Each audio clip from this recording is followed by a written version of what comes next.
আসসালামু আলাইকুম ওয়া রাহমাতুল্লাহি ওয়া বারাকাতুহু। প্রিয় শিক্ষার্থী বন্ধুরা, এই পর্বে আমরা আরো এই যে রেঞ্জ, ইমেজ, তারপর যে লোকাল টাইম, বাটন এই বিষয়গুলো জানার চেষ্টা করব। ওকে, সার্চ। তো চলুন রেঞ্জটা দেখে নেওয়ার চেষ্টা করি। রেঞ্জটা খুবই ইম্পর্টেন্ট এবং খুবই ইম্পর্টেন্ট। আমরা আমাদের ই কমার্সের সাইটে যে কখনো দেখতে পাবেন যে রেঞ্জ এই প্রাইস থেকে এই প্রাইসের ডাটাগুলো নিয়ে আসো, এরকম দরকার হতে পারে। সেটা কিন্তু একটা ইনপুট রেঞ্জ থাকে। ওকে, তাহলে রেঞ্জটা কিভাবে আমরা ব্যবহার করব সেই বিষয়টা আমরা দেখার চেষ্টা করি। তো প্রথমে আমরা একটা ইনপুট নিলাম আর রেঞ্জ নিলাম। রেঞ্জ নিলে রেঞ্জের একটা নাম দেবে প্রাইস রেঞ্জ,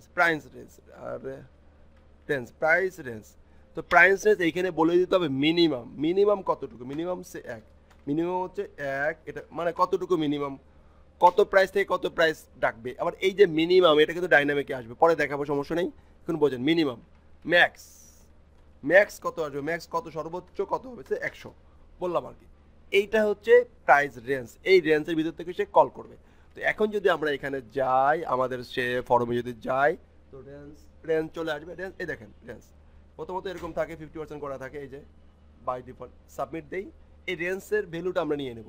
তাহলে ওই রেঞ্জের ভিতরে প্রোডাক্টটা প্রাইস দেখাই দেবো। এখানে একটা কপি করে যদি এটাকে আমরা একটু চেক করার চেষ্টা করি। কিভাবে চেক করব আমরা, জাস্ট এটাকে করি যে dollar prize range equal dollar post. Okay fine, এখানে আমরা রেঞ্জটা পাঠিয়ে দিলাম।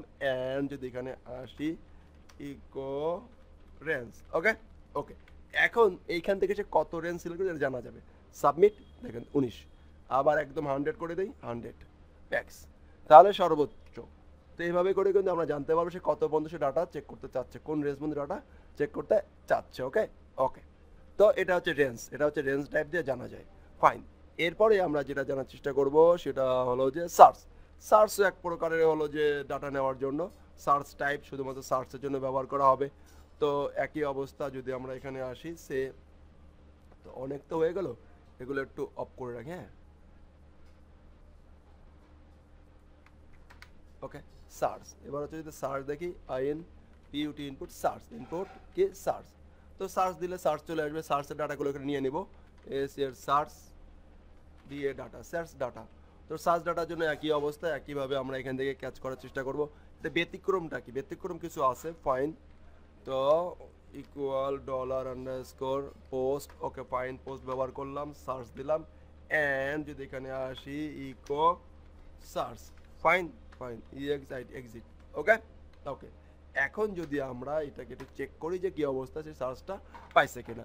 এখন যদি আমরা এখানে আসি এন্ড যদি ব্যাকে যাই, যদি এটাকে রিলোড দেই, এই সার্চটা আসছে। ঠিক আছে, আমার সোনার বাংলা সার্চ দিলাম, সাবমিট ক্লিক করলাম, সার্চের ভ্যালুটা নিয়ে গেলাম। তখন এই সার্চটা নিয়ে ডাটাবেজে মূলত সার্চ হবে। এটা পরে দেখাবো, সমস্যা নেই।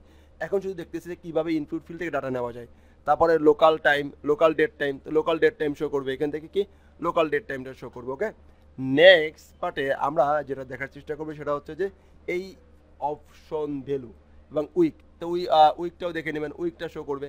তো এটা আমরা জানি যে কীভাবে উইক শো করবে। জাস্ট এখানে যদি আমরা এখন এটা নেই, সে ইনপুট উইকটা শো করবে। জাস্ট উইকটা শো করবে। উইকটা ধরার সিস্টেমে একইভাবে ধরে নেব আমরা। এটা আমি দেখাচ্ছি না। এই যে উইক, কোন উইক, ঠিক আছে, কোন উইকে। ওকে, কত নম্বর উইক সেটা দেখাবে। ফাইন, এরপরে যদি লোকাল ডেট টাইমটা চাই, তো local date time input date time লোকালটা শো করবে, মানে আমাদের দেশিটা শো করবে।